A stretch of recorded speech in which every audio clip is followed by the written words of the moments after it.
सर्वात प्रथम एक स्पष्ट करू इच्छितो की बेन्नूर साहेब येणार नाहीत किंवा आले नाहीत हे सकाळपर्यंत आम्हाला कन्फर्म झालं नाही. काल त्यांचा फोन लागू शकला नाही, त्यामुळे ते निघाले की नाही या संभ्रमात आम्ही होतो. आणि ऐन कार्यक्रम सुरू करताना त्याच्यावर चर्चा झाल्यावर संयोजकांनी मला म्हणले की आता मुस्लिम आरक्षणावर तुम्हाला बोलायचं आहे, तर काहीही त्या संदर्भात अशी पूर्वतयारी करून मी उभा आहे असं समज नको. परंतु गेल्या काही दिवसापूर्वी 27 नोव्हेंबरला नांदेडमध्ये मुस्लिम आरक्षण महामुख मोर्चा काढण्यात आला होता आणि त्या महामुख मोर्चाचे कन्व्हेनर आमचे मित्र अल्ताफभाई होते. परंतु त्यांच्यासोबत जे सर्व कार्यकर्त्यांनी सोबत होतो, मी एक त्यांचा सहकारी आहे. आणि त्या वेळेला आम्ही मुस्लिम समाजामध्ये जाऊन आरक्षणाच्या संदर्भामध्ये जनजागृती हेतून जे काही बोललो त्याचे काही संदर्भ वापरून मी आपल्यासमोर काही गोष्टी इथं मांडू इच्छितो. मुख्यतः माझा इथं उभं राहण्याचा हेतू हा मुस्लिमेतर समाजाने मुस्लिम प्रश्नांकडं नव्या दृष्टीनं नव्या दृष्टिकोनानं बघण्याची गरज आहे. आणि त्या दृष्टीनं मी तुम्हाला म्हणजे त्या हेतूनं मी विनंती करणार आहे की मुसलमानाकडं बघण्याचा आपला दृष्टिकोन हा 40 आणि 30 आणि 35 वर्षापूर्वीचा आहे, ते आपल्याला आता बदलावं लागणार आहे. परिस्थिती बदललेली आहे. मुस्लिम समाजामधली ही स्थितीमध्ये थोडे बदल झालेले आहेत. त्यांचेही अनुभव, त्यांनाही आलेले कटू अनुभव म्हणता येईल. या सगळ्या हेतूनं आता आपण मुस्लिम समाजाकडे एका वेगळ्या दृष्टीनं बघायला पाहिजे. आज मुस्लिम समाजाबद्दल आजही तेच बोलल्या जाते की एकापेक्षा जास्त बाया करणे, लग्न करणे आणि हम 4 हमारे 40. तर हे सगळं आता किती सत्य आहे हे आपले जितके मुस्लिम मित्र असतील ती यादी तुम्ही तपासली, त्यांना विचारलं किती लग्न केलेत आणि किती मुलं आहेत, तर तुम्हाला कळून चुकेल. किंवा 80% तरी तुमचे मित्र असे आहेत की ज्यांना 2, 3, 4च्या वर मुलं नाहीत. जे काही इतर मुस्लिमेतर समाजामध्ये ती संख्या जवळपास 2 ते 4च्या आसपास राहते. त्यामुळे आता हे जे बदललेली परिस्थिती आहे त्याचा आढावा घेऊन जर बहुजन वर्गही मुस्लिम समाजाकडे बघणार नाही तर जे 3.5% बद्दल आता सोनवणे साहेब बोलले, तर त्यांनी तर व्यवस्थाच अशी बनवलेली आहे की अजून हजारो वर्ष आपली मानसिकताच बदलू नये या पद्धतीने आपल्या देशाची समाजाची त्यांनी जडणघडण केलेली आहे, पाया तसं भरलेलं आहे.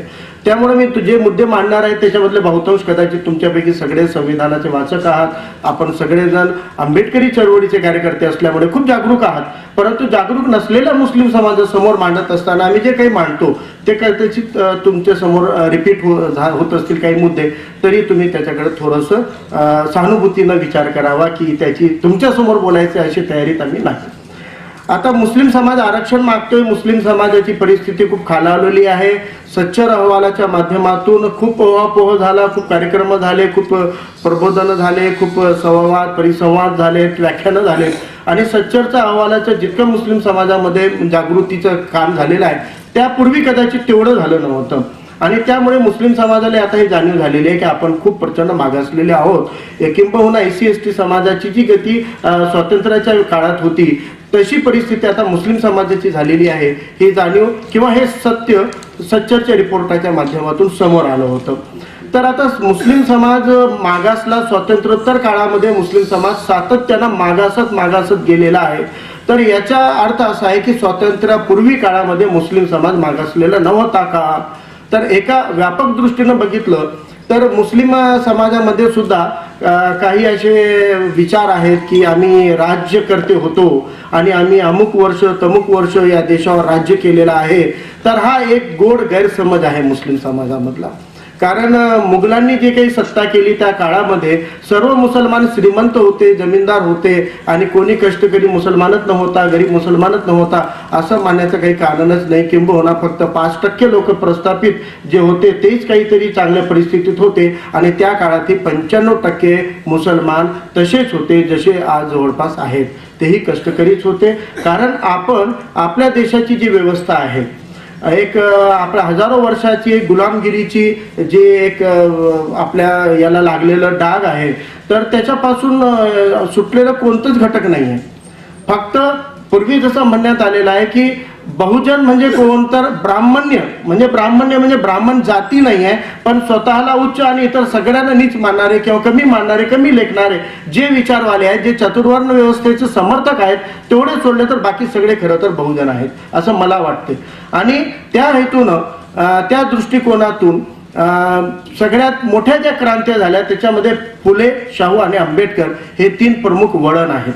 या 3 प्रमुख वळणातूनच या समाजाची हजारो वर्षाची गुलामगिरीच्या बेड्या तोडण्याचे मुख्य वळण या 3 महामानवांच्या माध्यमातून घडलेले आहेत, म्हणून त्यांचे महत्त्व आहे.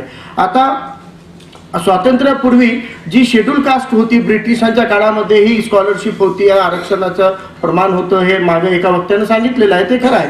तर स्वातंत्र्यापूर्वी जे शेड्यूल कास्ट होते त्या शेड्यूल कास्टमध्ये मुसलमानांमधल्या बहुतांश मागासलेले घटक असलेल्या जाती, ज्यांना तुम्ही बिरादरी जमात म्हणू शकता, तर त्या जातीचा समावेश होता आणि मुस्लिम सुद्धा SC STचा लाभार्थी होता. परंतु जसं आपल्याला स्वातंत्र्य मिळालं, तर स्वातंत्र्य मिळाल्यानंतर वाटणी झाली. हे स्वातंत्र्याचं सुख वाटणीच्या दुःखासोबत मिळालेलं आहे आणि या वाटणीचा सगळ्यात मोठा फटका, सगळ्यात मोठा घाव जर कोणावर झाला तर ते मुसलमानांवर झालेला आहे. कारण ज्यांना धर्माच्या आधारे राष्ट्र हवा होता ते गेलेत, आणि ज्यांना धर्माच्या आधारावर नव्हे तर सर्वसमावेशक राष्ट्र हवा होता, ज्यांना सर्वांसोबत राहायचं होतं, त्यांना वाटायचं अरे कशाला वेगळं वेगळं राहायचं, आता आपल्या शेजारी सगळ्या समाजाचे लोक आहेत आणि आपण मिळून मिसळून राहतोय, इथंच कष्ट करतोय, इथंच खातोय. तर त्या लोकांनी पाकिस्तानात जाण्यासाठी नकार दिला, ते भारतामध्ये राहिले, कारण त्यांना विश्वास होता की भारताचे जे नेतृत्व आहे ते सर्वसमावेशक देश उभा करणार आहे आणि आपण इथं सेफ आहोत, सिक्युअर्ड आहोत आणि इथेही आपली डेव्हलपमेंट होऊ शकतात. या विश्वासानं बाय चॉईस तो भारतामध्ये राहिला. परंतु बाय चॉईस भारतामध्ये राहूनही त्याला 70 वर्षांमध्ये तो भारतावर प्रेम करतो की नाही याचं प्रत्येक वळणावर टेस्ट देत राहावी लागते, किंवा त्याच्या देशप्रेमावर, राष्ट्रभक्तीवर वारंवार प्रश्न उपस्थित केले जात असतात. आता ही फक्त 70-80 वर्षाचं नाही आहे, तर हे हजारो वर्षाची जी एक विषमता साठी कारणीभूत ठरलेली दुजाभाव करणारी, भेदभाव करणारी व्यवस्था जबाबदार आहे. आणि या व्यवस्थेच्या विरोधामध्ये लढा फुलेंनी, छत्रपती शिवरायांच्याही काळामध्ये आपण दाखले बघू शकतो, फुलेंनी त्याला अजून पुढे नेलं, सावित्रीबाईंनी अजून पुढे नेलं, शाहू महाराजांनी पुढे नेलं आणि बाबासाहेब आंबेडकरांनी त्याला एका मोठ्या हायवेला लावलं या वर्णाला, आणि त्याच्या माध्यमातून या गुलामगिरीच्या चौकटीतून एक मोठा घटक बाहेर काढण्याचं काम झालं. आता या परिस्थितीमध्ये स्वातंत्र्यानंतर मुसलमान नावानं राष्ट्र झाला म्हणून या मुसलमानांवर खूप जास्त न्याय होणार नाही असं वातावरण, अशी परिस्थिती दंगलीच्या, कत्तलीच्या माध्यमातून तेव्हा बनवण्यात आली होती. परंतु त्या काळात संविधान निर्माते बाबासाहेब आंबेडकर आणि त्यांचे जे सहकारी आहेत, संविधान बनवणारे जितके नेते होते, ते नेते 70 वर्षानंतर इतक्या आधुनिक भारतामध्ये, इंटरनेटच्या युगामध्ये सुद्धा त्यांच्या पायथीची बराबरी करणारा नेता जन्मला नाही, इतके थोर महान नेते त्या काळामध्ये होते आणि त्यांची एक दृष्टी होती, दूरदृष्टी होती. संविधान बनवताना बाबासाहेबांना ही जाणीव झाली की इथं आपले जे मागासले घटक आहेत या सगळ्या घटकांना आपल्याला न्याय द्यायचा आहे, परंतु हे न्याय देण्यासाठी इथं आपल्याला अडचणी निर्माण करण्यात येणार आहेत. एक छोटंसं उदाहरण आहे, ते कोणत्या एखाद्या पक्षाच्या विरोधात आहे म्हणून असं त्याला गृहीत धरू नये, कारण जे सत्य आहे ते सत्य आहे. बाबासाहेब आंबेडकरांनी स्वतः मोहम्मद अली रोड मुंबईवर एका पहिल्या सार्वत्रिक निवडणुकीच्या वेळेला तिथले काही व्यापारी, मुस्लिम व्यापारी बाबासाहेबांजवळ आले आणि त्यांनी बाबासाहेबांना सांगितलं की आज आम्ही सगळ्या मुस्लिम व्यापाऱ्यांनी एक सभा ठेवलेली आहे आणि या निवडणुकीमध्ये आम्ही काय करायला हवं आणि कोणाला मतदान करायला हवं याच्यासाठी आम्हाला तुमचं मार्गदर्शन हवं आहे, तुम्ही या. बाबासाहेब म्हणले की मी येणार नाही. ते म्हणले अरे का, तुम्ही या, तुमचं मार्गदर्शन हवं आहे आम्हाला, तुम्ही इतकं लढताय मागासलेल्या घटकांसाठी आणि शोषितांसाठी, वंचितांसाठी, आणि आम्ही शोषित वंचितच आहोत, आम्हाला तुमची गरज आहे. बाबासाहेब म्हणले मी मुसलमानांच्या सभेला जायचं कमी केलं, बंद केलं. याचं कारण असं आहे म्हणले की मी मुसलमानांच्या सभेमध्ये जे बोलतो ते त्यांना रुचत नाही आणि ते त्यांना पटत नाही. तुम्हाला गोड वाटावं असं मला बोलता येत नाही, जे सत्य आहे ते मी बोलतो, ते कटू असलं तरी ते मी बोलत असतो. या भूमिकेला सगळ्या व्यापाऱ्यांनी सांगितले की नाही बाबासाहेब तुम्ही या आणि तुम्ही कितीही कटू बोला, आम्ही ते ऐकायला तयार आहोत आणि आम्ही ते मान्य करायला तयार आहोत, कारण तुम्ही जे सांगाल तेच आम्हाला मार्ग आहे. तर मोहम्मद अली रोड मुंबईचं भाषण, जे शासनानं पुस्तकं काढलेली आहेत, doctor Babasaheb Ambedkar speeches and thoughts, त्याच्यामध्ये त्यांचं ते भाषण छापलेलं आहे आणि त्या भाषणाची पार्श्वभूमी सुद्धा छापलेलं आहे. त्यांनी भाषणात ते बोललेलं आहे बाबासाहेबांनी की मी या कार्यक्रमाला येणार नव्हतो, तुमच्या व्यापाऱ्याने हे बोललो. तर ते स्पीचेस अँड थॉट मध्ये तुम्ही वाचले असेल, त्याचा खंडही मी तुम्हाला सांगू शकेन. तर त्याच्यामध्ये बाबासाहेब लिहितात की मुसलमानांना त्यांनी एक मंत्र दिला होता तेव्हा. आता आजच्या परिस्थितीमध्ये कसं घ्यायचं बघा, परंतु बाबासाहेबांनी म्हणले की मुसलमानांना जर या देशामध्ये स्वतंत्रतेचा फायदा घ्यायचा असेल आणि खरंच या गुलामगिरीच्या चौकटीतून बाहेर पडायचं असेल तर सर्वात आधी त्यांनी काँग्रेसवरचा विश्वास संपवावा. काँग्रेस सोबतची आपली नाळ तोडावी असं बाबासाहेबांनी त्या भाषणामध्ये सांगितलं. पण याचा एक दाखला त्यांनी दिलं की म्हणजे मी काय म्हणतोय की तुम्हाला वाटते की मौलाना अबुल कलाम आझाद हे मुसलमानांचे नेते आहेत, तर हे मुसलमानांचे नेते काँग्रेसचे नेते आहेत. बाबासाहेब म्हणतायत की मौलाना अबुल कलाम आझाद यांना मी संविधान सभेच्या एका आरक्षणाचे हे प्रावधान त्याच्यामध्ये ठेवायचं होतं, प्रस्ताव ठेवायचं होतं, त्यापूर्वी त्यांना बोलून सांगितलं की मी असं मांडतोय आणि मुस्लिम समाजातल्या मागासलेल्या घटकांना सुद्धा याच्यामध्ये समावेश करून घ्यावा, याच्यासाठी तुम्हाला त्या ड्राफ्ट कमिटीच्या डिस्कशन मध्ये एक प्रस्ताव द्यायचा आहे आणि ते प्रस्ताव तुम्ही मला द्याल तर मी त्याच्या आधारावर त्याच्यामध्ये त्याचा समावेश करेन. तर बाबासाहेबांनी भाषणामध्ये सांगितलं की ज्या दिवशी ती संविधान ठरलेली सभा होती त्या सभेला सुरुवात होण्यापूर्वी मला मौलाना अबुल कलाम आझाद दिसले, परंतु जेव्हा सभा सुरू झाली मला मौलाना आझाद दिसले नाही. आणि तेव्हा बाबासाहेब म्हणले की हे कारण आहे की त्या सभेमध्ये मौलाना अबुल कलाम आझाद सभेसाठी आलेले असताना त्यांना सभेमध्ये बसू दिलं नाही. याच्यावरून ओळखा की तुमचे शत्रू कोण आहेत, मित्र कोण आहेत, हे बाबासाहेबांनी आपल्या भाषणामध्ये बोलले. याच्यानंतर मी मौलाना अबुल कलाम आझाद बद्दल एक विचार करत होतो की मौलाना अबुल कलाम आझादांनी त्या कटू परिस्थितीमध्ये सुद्धा शिक्षण मंत्रीपदी घेतलं आणि तेव्हा त्यांनी मुस्लिम समाजाला धीर देण्याचंही धाडस केलं होतं आणि त्यांनी बिईंग अ मुस्लिम म्हणून यांना सन्मानानं जगण्याचा या देशामध्ये अधिकार आहे याचे त्यांनी हे केलेलं होतं समर्थन. मग त्यांनी बाबासाहेबांनी सांगितल्यावर का सभेमध्ये नव्हते हे जाणून घेण्याची उत्सुकता होती. तेव्हा एका मित्रासोबत चर्चा केल्यावर तो मित्र मला म्हणला की बा मौलाना अबुल कलाम आझादचं आत्मचरित्र वाचून बघ, त्याच्यात काही मिळेल. त्याच्यामध्ये मौलाना अबुल कलाम आझाद यांनी उल्लेख केलेला आहे की त्या सभेमध्ये मला बसण्यापूर्वी पंडित नेहरूंनी विचारलं की मुसलमानामध्ये जाती असतात का, इस्लाममध्ये जाती आहेत का, सॉरी मुसलमानामध्ये नाही, इस्लाममध्ये जाती आहेत का. तर ते म्हणले की इस्लाममध्ये जाती नाही. तर म्हणले मग हे जातीच्या आधारावर आरक्षण आहे, याच्यामध्ये तुम्ही प्रस्ताव मांडू नका, याच्यानं अजून दुसरे काहीतरी परिणाम होतील आणि चर्चा होईल, त्यामुळे याच्यात मांडू नका. आणि ते मांडण्याचा त्यांना अधिकार दिला नाही म्हणून त्यांनी त्या सभेमधून गेले असा उल्लेख त्यांच्या आत्मचरित्रामध्ये मिळतो. म्हणजे आता तेव्हा जर मौलाना अबुल कलाम आझाद यांनी प्रस्ताव मांडला असता तर बाबासाहेबांनी कसंही करून डिफेंड करून त्या प्रस्तावाचा काही ना काही अंश समावेश केला असता तर मुसलमानांना सरळ सरळ संविधानाच्या हिशोबानं एसी एसटीच्या या कॅटेगरीमध्ये कुठंतरी स्थान मिळालं असतं अशी शक्यता होती. परंतु ही शक्यता संपली. याच्यानंतर बाबासाहेबांना हे का करायचं होतं, कारण त्यांना माहित होतं की संविधान बनवताना मला पूर्ण स्वातंत्र्य नाही, मला कुठेतरी काही अडचणी येणार आहेत. आणि संविधान आपला भारतीय संविधान इक्वॅलिटीचं सगळ्यात मोठं आश्वासन आहे, समतेचं सगळ्यात मोठा आधारस्तंभ आहे. या देशात राहणाऱ्यांना तो सांगतो की आम्ही इथं सगळ्यांना समान संधी देऊ, सगळ्यांना समतेच्या हिशोबाने बघू, कोणालाही धर्माच्या, जातीच्या, भाषेच्या, पंथाच्या नावानं भेदभाव केला जाणार नाही, हा संदेश देणारा हा संविधान बाबासाहेबांनी सुपूर्द केला 49ला आणि 1951ला ते लागू झाल्यानंतर 50च्या ह्याच्यानं त्यापूर्वी प्रेसिडेन्शियल ऑर्डर काढण्यात आलं. राष्ट्रपतींना एक असं नोटिफिकेशन काढायचे अधिकार असतात जसं आपल्या मंत्रिमंडळाला असतात तसं. तर प्रेसिडेन्शियल ऑर्डर काढण्यात आलं. त्या प्रेसिडेन्शियल ऑर्डरला कॉन्स्टिट्युशनल प्रेसिडेन्शियल ऑर्डर 1950 म्हणतात, 1950ला काढलेलं. आणि त्या प्रेसिडेन्शियल ऑर्डर 1950 शेड्यूल कास्ट मध्ये असं लिहिलेलं आहे की या देशामध्ये जे जे समाज या पातळीवर काम करतात ते समाज फक्त जर धर्मानं हिंदू आहेत तरच ते शेड्यूल कास्ट असतील, अन्यथा राहणार नाहीत, असं त्या प्रेसिडेन्शियल ऑर्डर मध्ये लिहिलेलं आहे. त्याच्यामध्ये लिहिलेलं आहे की जर एखादा घाणीशी जुळलेलं काम करणारा माणूस आहे आणि तो धर्मानं हिंदू आहे म्हणून भंगी असेल तर तो शेड्यूल कास्ट आहे. पण जर त्याचा धर्म हिंदू नसेल, त्याला मेजर म्हणत असतील किंवा तो धर्मानं फक्त मुसलमान आहे, काम तोच करतोय, तर तो शेड्यूल कास्ट मध्ये गिनला जाणार नाही. आता 1950चा हा प्रेसिडेन्शियल ऑर्डर आणि दुसरीकडे आश्वासक आधारस्तंभ समतेचं धीर देणारा संविधान. तर हा एका दृष्टिकोनातून जे भंगी समाजामध्ये घाणीचंच काम करतो, या गुलामगिरीच्या बेड्यामध्ये हजारो वर्षापासून जकडून आलेला आहे.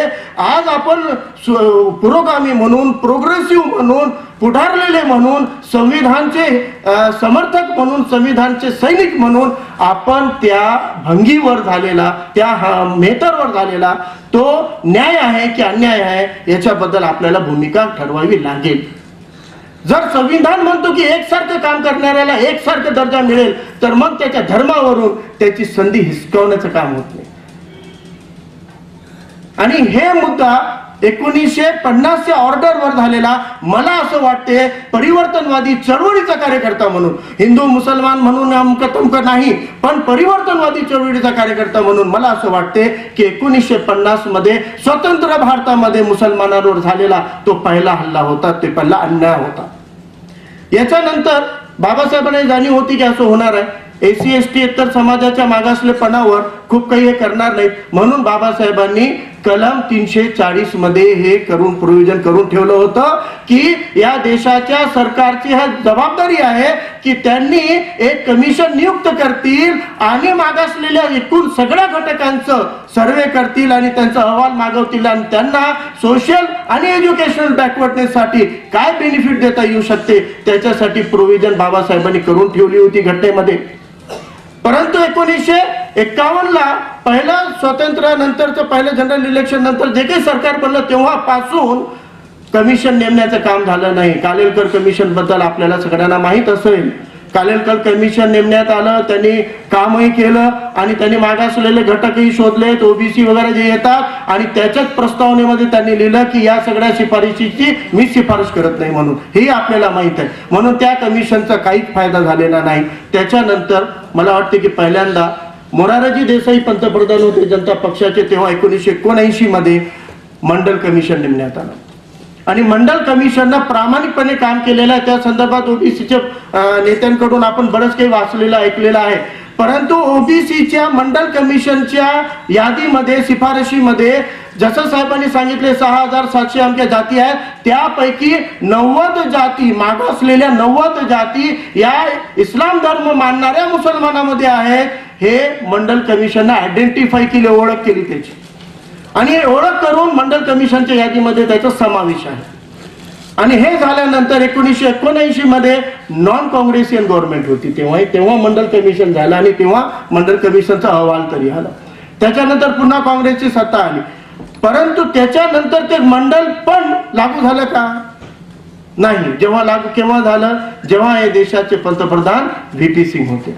योगायोग बघा की तेव्हा पण नॉन काँग्रेस गव्हर्नमेंट होते आणि तेव्हा मंडल कमिशन लागू झालं. काही अंशी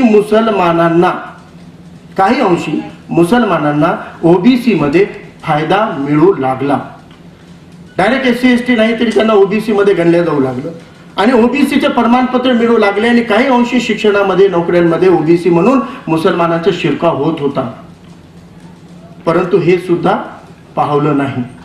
म्हणून जे याच्यात अमेंडमेंट केलं आणि ते व्हॅलिडेशनचं एक काढून ठेवलेलं आहे की आता खरं तर इथं खूप मान्यवर वक्ते आहेत आणि अभ्यासक आहेत, त्यांनी हे विचार करायला पाहिजे. कास्ट सर्टिफिकेट देताना कोणीही जसं आपण दुकानावर जाऊन पैसे देतो, काउंटरवर मागतो आणि घेऊन येतो, कोर्टामध्ये बॉन्ड पेपर घेतो, 100 रुपयाचा बॉन्ड पेपर पैसे देऊन घेतो, तसं कास्ट सर्टिफिकेट भेटते का?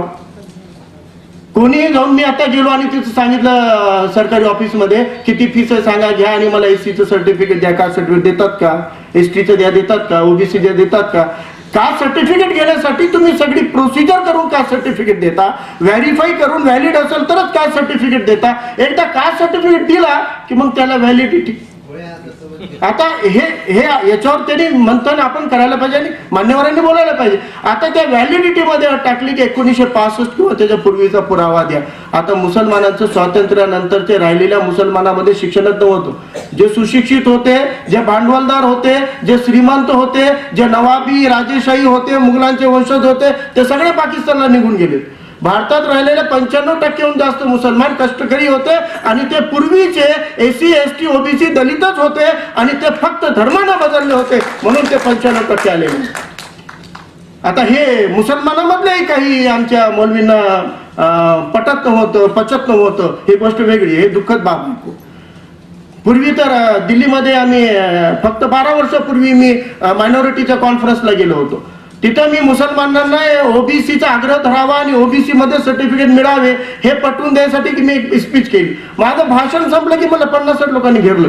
मला म्हणले की तुम जात पात कैसा ला रहे, इस्लाम में जात नहीं है.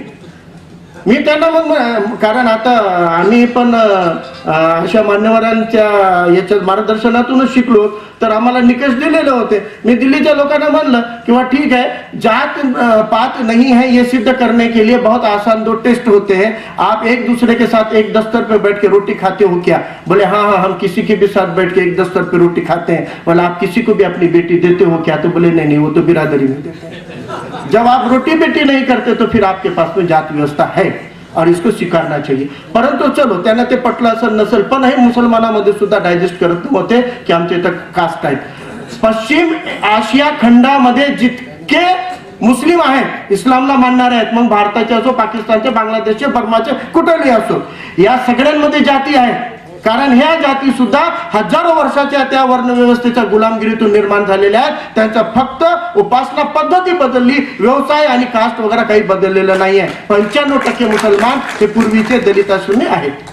आता ही बाब ओळखून 1965च्या पूर्वीचे सुशिक्षितच नाही, शाळेलाच गेलेत नाही, दाखलाच नाही, काही कागदच नाही, मग त्यांना व्हॅलिडिटी मिळणार का? जे होऊन गेले ते गेले. आता जे नवीन, आता आजही एखाद्या मुसलमानाला ओबीसीचं सर्टिफिकेट काढायचं आणि व्हॅलिडिटी करायची, तर 99% ते होणार नाही. 99% होणार नाही. 1% होतो, तर कोणत्या मार्गातून होतो हे तुम्हालाही माहित आहे. 99% होणार नाही. मग हे व्हॅलिडिटीचं जे भूत आणून ठेवलेलं आहे, याच्यामुळे मग मुसलमानावर झालेला हे दुसरा अन्याय होता, असं मला परिवर्तनवादी चळवळीचा कार्यकर्ता म्हणून वाटते. की व्हॅलिडिटी 1965चा पुराव्याशिवाय ओबीसी सुद्धा दिलं नाही. पहिले तर किती लोकांना ओबीसी भेटत होतं, खूप कमी होते संख्येनं, फ्रॅक्शन मध्ये होते, आणि त्यातही मग व्हॅलिडिटीचा घुसून त्याला त्याच्यातूनही तडीपार करून टाकलं. म्हणून हे दुसरा अन्याय या स्वतंत्र भारतामध्ये झालेला आहे. स्वातंत्र्यता, बंधुत्व, समता, बंधुत्व या बाबासाहेबांच्या संविधानाचा राज्य असलेल्या या देशामध्ये उघड डोळ्यांनी मुसलमानांवर दुसरा अन्याय झालेला आहे. आता जाऊ दे, ते झालं. त्याच्या पुढे गेलो आपण थोडंसं. सच्चरचा अहवाल आला. सच्चर अहवालाने मी म्हणलं जागृती खूप झाली, मुसलमान पण थोडेफार जागृत झाले, परंतु याच्यामध्ये SC ST OBC नेत्यांनी खूप चांगली भूमिका वठवली. मुसलमानांना सच्चर सांगणाऱ्यांपैकी तुम्ही जर पूर्ण महाराष्ट्राच्या वक्त्यांची यादी बनवली तर 100 पैकी तुम्हाला 90 हे नॉन मुस्लिमच भेटतील. मुसलमानांना अरे तुमच्यासाठी आहे आणि तुम्ही मागासलेले आहात हे समजावून सांगणारे सुद्धा 90% वक्ते जे महाराष्ट्रभर फिरले ते मुसलमान नव्हते, 90% नॉन मुस्लिम होते, मुस्लिमेतर होते, मग ते SC ST OBCच होते, कारण ते जागरूक होते. आणि ते आहेच ना, ते करावंच लागणार आहे. या जागरूकतेमधून मोर्चे निघाले, काहीतरी झालं, आणि त्याच्यामध्ये सच्चरनं आपल्या शिफारशीमध्ये कुठेही मुसलमानांना आरक्षण द्या असं लिहिलेलं नाही. सच्चरनं पूर्ण पुस्तकामध्ये, त्याच्या पूर्ण अहवालामध्ये, रिपोर्टमध्ये एका ठिकाणी फक्त असा उल्लेख केला की मुसलमानांची शैक्षणिक, आर्थिक, सामाजिक परिस्थिती ही पूर्वीच्या SC ST OBCच्या तुलनेनं खूप मागासलेली आहे. त्यामुळे यांच्या सुधारासाठी एखादा आयोग नेमून यांना रिझर्वेशन किंवा तत्सम लाभ देता येतात का याचा विचार करण्यात यावा, ही शिफारस केली. आणि या शिफारशीच्या आधारावर रंगनाथ मिश्रा कमिशन नेमावा लागला केंद्र सरकारला. रंगनाथ मिश्रा कमिशन नेमल्यावर रंगनाथ मिश्रा कमिशनच्या रिपोर्टमध्ये रंगनाथ मिश्रानं सांगितलं, जे मी यापूर्वी बोललो की स्वतंत्र भारतामध्ये जे इक्वॅलिटीचं, समतेचं आणि सगळ्यांना समान वागणुकीचं आश्वासन देतोय, तिथं 1950 जे प्रेसिडेन्शियल ऑर्डर आहे हा यांच्यावर अन्याय करणारा आहे आणि ते स्वतंत्र भारतावर लागलेला एक कलंक आहे. म्हणून सर्वात आधी ते प्रेसिडेन्शियल ऑर्डर 1950 रद्द करावा आणि मुसलमानांना शेड्यूल कास्ट पासून OBC पर्यंत जे जे त्यांची सोशल आणि एज्युकेशनल बॅकवर्डनेस असेल त्या हिशोबाने त्यांना त्या प्रमाणामध्ये आरक्षण द्यावं, ही शिफारस करेन. सरसकट मुसलमानांना 10% आरक्षण द्या अशी शिफारस रंगनाथ मिश्रा कमिशनला केली. परंतु रंगनाथ मिश्रा कमिशनला सरकारनं टेबलच केलं नाही पार्लिमेंटमध्ये, त्याच्यावर चर्चाच घडवून आणली नाही, त्याचा उल्लेखच केला नाही. परंतु त्या काळामध्ये महाराष्ट्रामध्ये विलासराव देशमुख मुख्यमंत्री होते तेव्हा महमूदुर रहमान कमिटी नियुक्त केली त्यांनी, आणि त्या महमूदुर रहमान कमिटीला नियुक्त केल्यानंतर 6 महिने तर ऑफिसच दिलं नाही, 6 महिने ऑफिसच भेटलं नाही. नंतर म्हणले ठीक आहे, या बिल्डिंग मध्ये तुम्ही टेबल लावा, खुर्ची लावा, तिथं करा. नंतर ते म्हणलं फिरावं लागेल मला महाराष्ट्रभर, मला गाडीवाडी द्या. मला गाडीवाडी तुमचं तुम्ही फिरा आणि पैसे आम्हाला बिल आणून द्या, आम्ही पैसे देऊ. बरं ते काही असो, पण त्या महमूदुर रहमान कमिटीवाल्या, त्या महमूदुर रहमान पण सच्चर सारखं जस्टिस सर्चर सारखं खूप इमानदारीनं काम केलं. महाराष्ट्रात काही ठिकाणी फिरून करून त्यांनी एक रिपोर्ट बनवली आणि त्यानं मुसलमानांना आरक्षण द्या याचं एक शिफारस केली.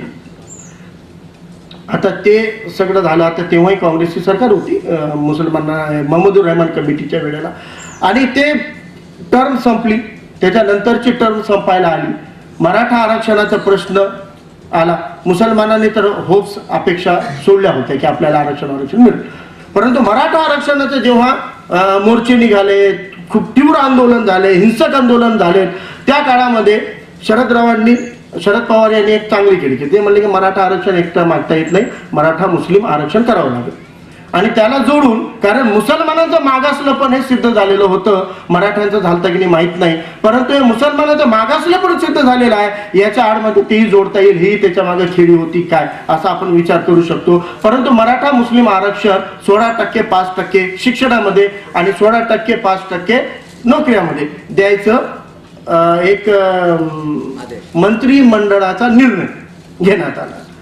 खरं तर मंत्रिमंडळाचा निर्णय जे नोटिफिकेशन आहे, ऑर्डिनन्स आहे, त्या ऑर्डिनन्सची मर्यादा काय असते? 6 महिन्याच्या आत जर विधानसभेमध्ये विधान परिषदेमध्ये त्याला पारित करून राज्यपालाची सही घेतली नाही तर तो रद्द होतो, तो कागदाचा तुकडा होतो, तो आदेश खारिज होतो.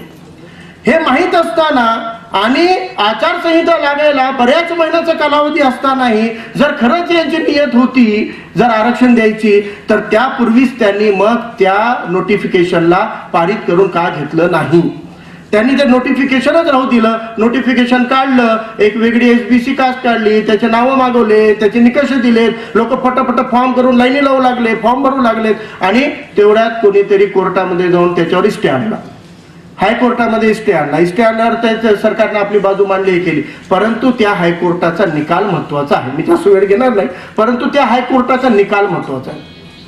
त्या हायकोर्टाचा निकाल हे होता की मराठा समाजाला दिलेला शिक्षणामधला आरक्षण याला मागासवर्गीय आयोगाची शिफारस नाही आणि तत्सम आवश्यक कागदपत्र पूर्तता नाही, त्यामुळे आम्ही याला खारिज करत आहोत.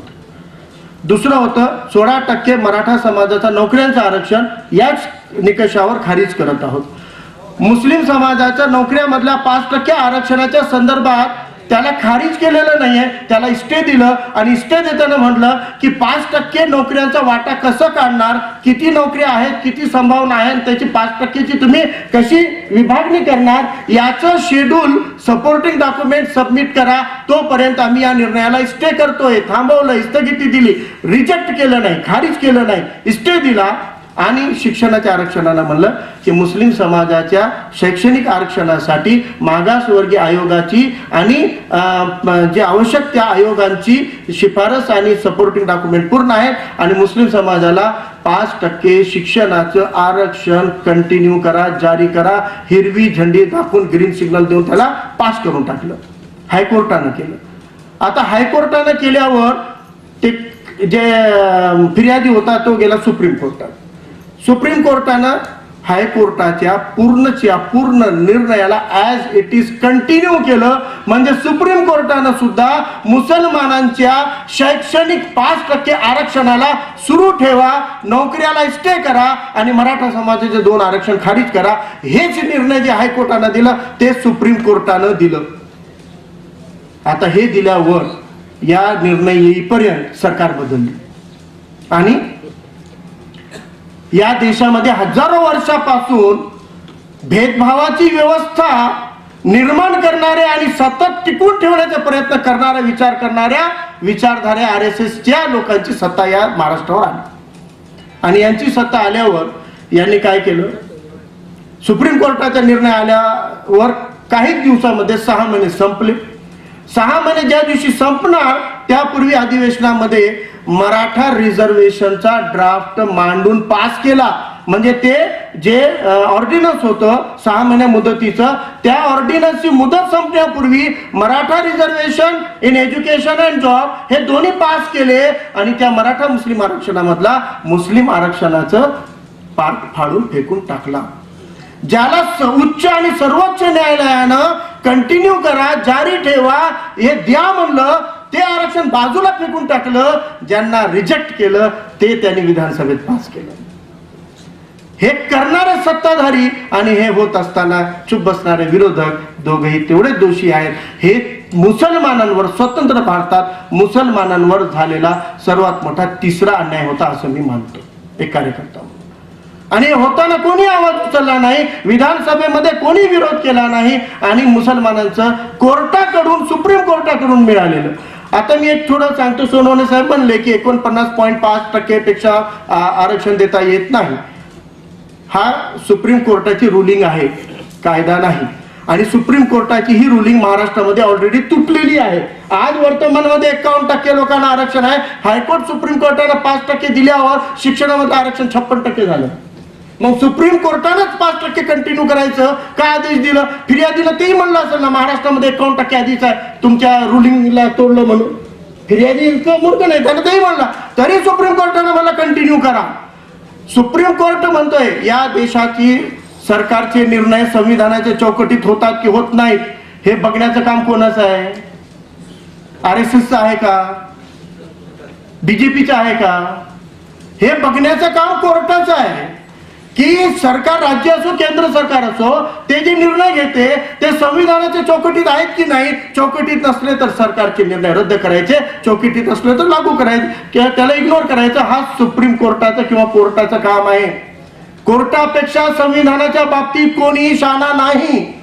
आणि इतकं होऊनही कोर्टानं मुसलमानांना 5% आरक्षण द्या म्हणलं, हायकोर्ट सुप्रीम कोर्टानं, तरी या महाराष्ट्राचे मुख्यमंत्री देवेंद्र फडणवीस म्हणतायत मुसलमानांना आरक्षण देता येणार नाही. धर्मावर आरक्षण द्यायचं संविधानात तरतूद नाही, म्हणून आम्ही संविधानमध्ये तरतूद आहे का तपासायलो.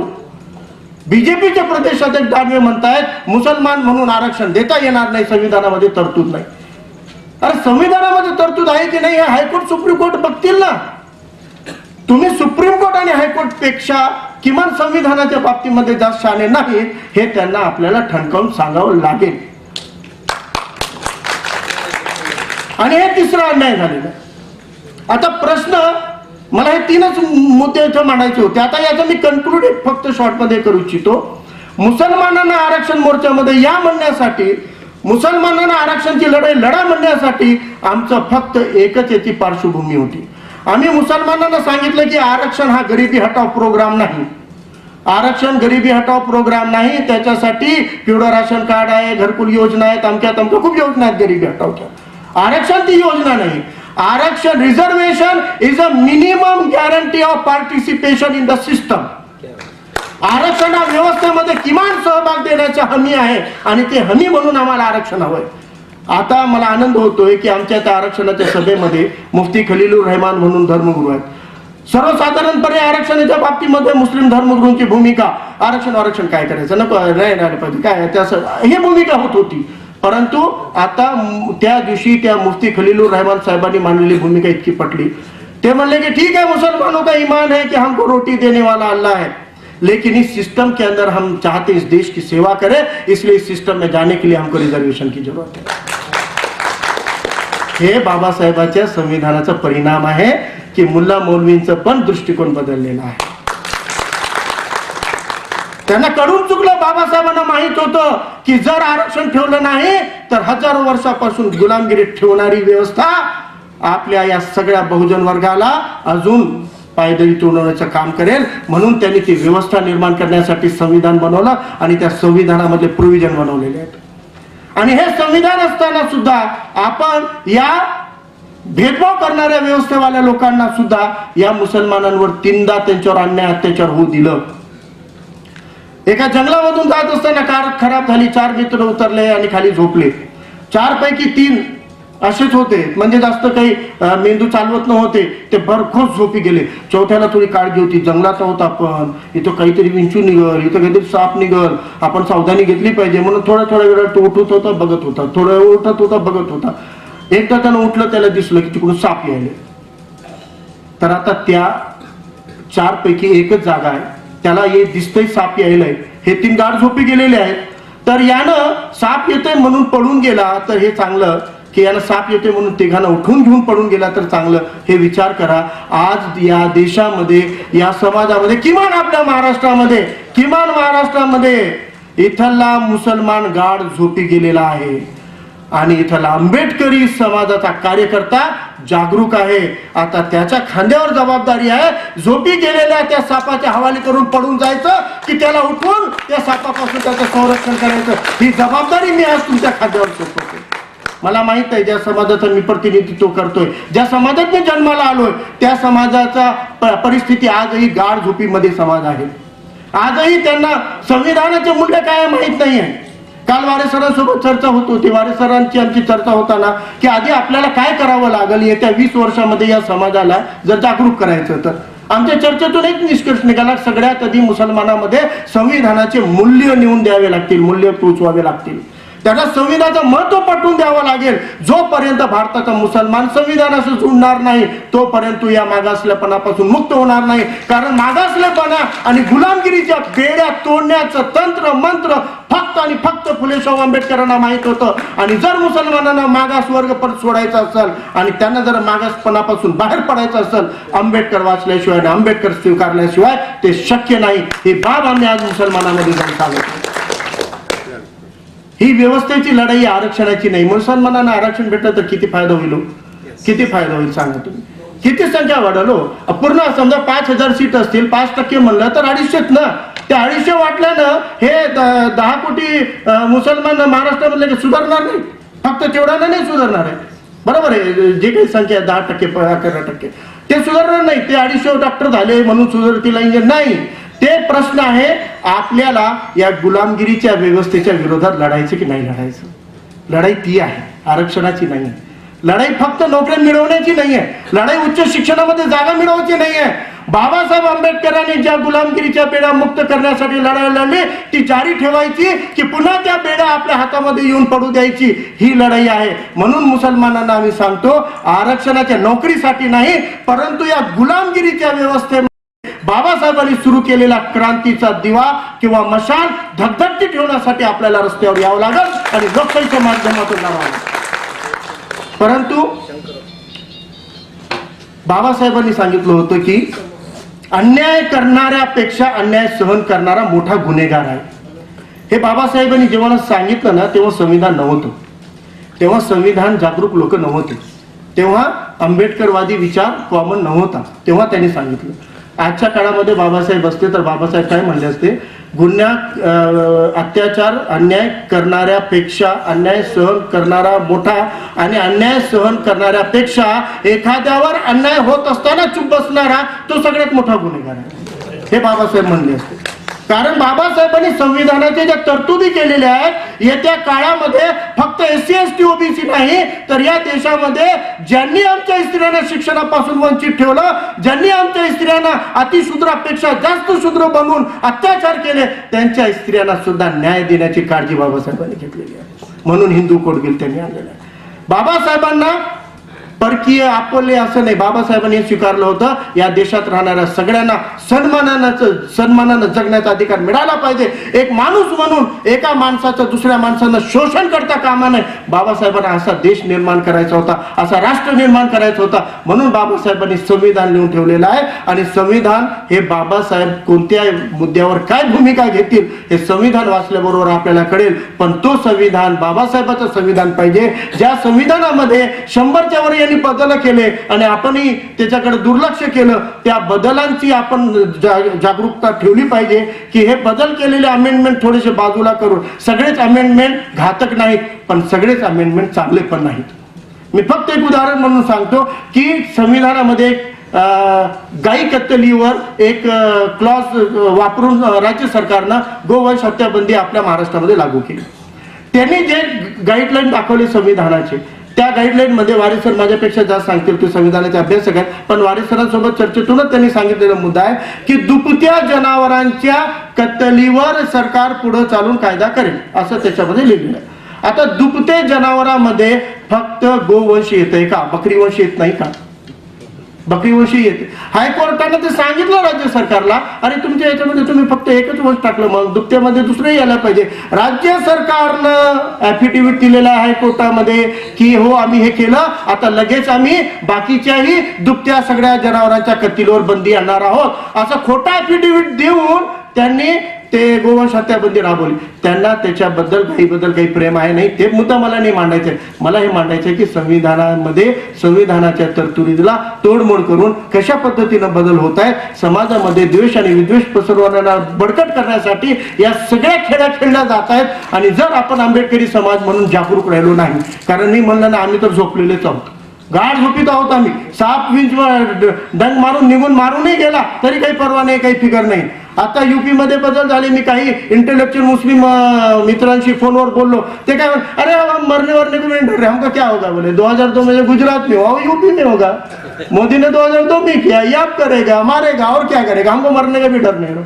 म्हणजे कारण नाईलाज आहे, त्यांची ते शौक नाही आहे, त्यांना माहित आहे आपण सगळं करून बघितलं, आपण याला मत द्यायचं त्याला देऊन बघितलं, त्याला सोडून त्याला देऊन बघितलं, पण कोणी आपल्याला वाली राहिलं नाही. आता ते उदासीन झाले. ज्या पद्धतीनं शेतकरी आत्महत्या करतात पण लढण्यासाठी रस्त्यावर येत नाहीत, कारण त्यांच्या अपेक्षा संपलेल्या आहेत, त्या पद्धतीनं आता मुसलमानामध्येही अत्याचाराच्या विरुद्ध काहीतरी आपल्याला आपण करू शकतो हा आत्मविश्वास राहिलेला नाही. म्हणून ते या संविधानिक मार्गामध्ये आंदोलनामध्ये सहभागी कमी होतात.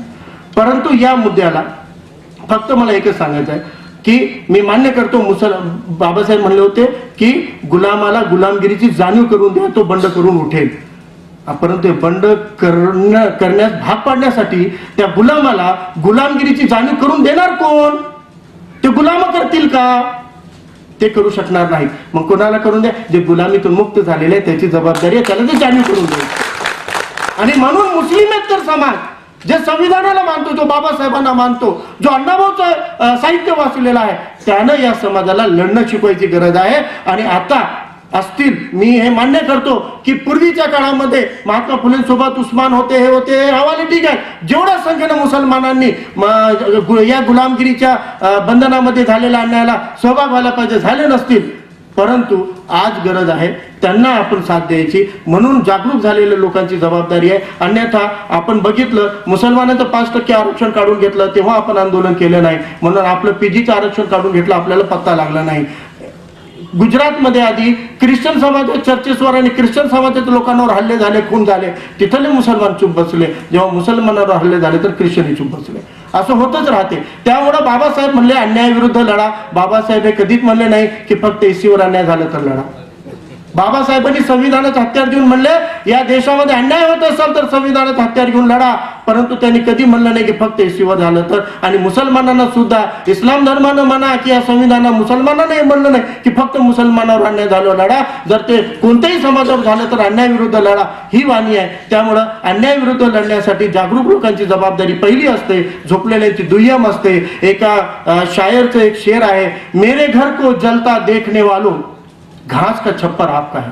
छप्पर म्हणजे छत. मेरे घर को जलता देखने वालों घास का छप्पर आपका है, आग के पीछे तेज हवा है, आगे मुकद्दर आपका है, उसके कत्ल पे मैं भी चुप था, मेरा नंबर अब आया, मेरे कत्ल पे तुम भी चुप हो, अगला नंबर आपका है, अगला नंबर आपका है. धन्यवाद. जय हिंद, जय भीम.